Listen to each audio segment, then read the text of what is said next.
যুদ্ধের ভয়াবহ উত্তেজনার মধ্যেই আশার আলো দেখছে ইরান। খামেনি হত্যার প্রতিশোধে নতুন পরিকল্পনা নিয়ে আগাচ্ছেন পরীক্ষিত বন্ধু কিম জং উন, এমন তথ্য ভেসে বেড়াচ্ছে সামাজিক যোগাযোগ মাধ্যমে।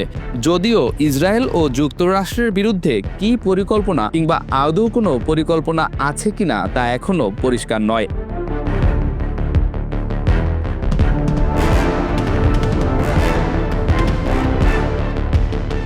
এখন পর্যন্ত প্রকাশ্য তথ্য অনুযায়ী পিয়ংইয়ং ইরানের পক্ষে কড়া ভাষায় রাজনৈতিক সমর্থন জানালেও সরাসরি সামরিক সম্পৃক্ততার প্রমাণ নেই।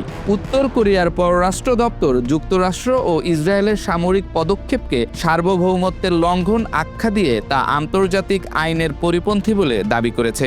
এই বক্তব্য তাদের দীর্ঘদিনের কূটনৈতিক অবস্থানের সঙ্গেই সামঞ্জস্যপূর্ণ, যেখানে তারা মার্কিন প্রভাব বিস্তারকে বৈশ্বিক অস্থিতিশীলতার উৎস হিসেবে তুলে ধরে।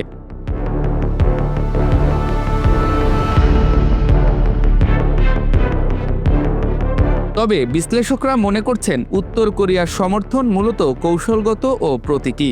পিয়ংইয়ং ঐতিহাসিকভাবে তেহরানের সঙ্গে সামরিক প্রযুক্তি ও ক্ষেপণাস্ত্র উন্নয়ন বিষয়ে সহযোগিতার অভিযোগের মুখে থাকলেও সরাসরি যুদ্ধক্ষেত্রে সেনা পাঠানো বা প্রকাশ্য সামরিক জোটে আবদ্ধ হওয়া তাদের জন্য উচ্চ ঝুঁকিপূর্ণ পদক্ষেপ হবে বলে মনে করছেন বিশ্লেষকরা। কারণ এতে জাতিসংঘ নিষেধাজ্ঞা আরও কঠোর হতে পারে এবং আঞ্চলিক উত্তেজনা দ্রুত বৈশ্বিক রূপ নিতে পারে।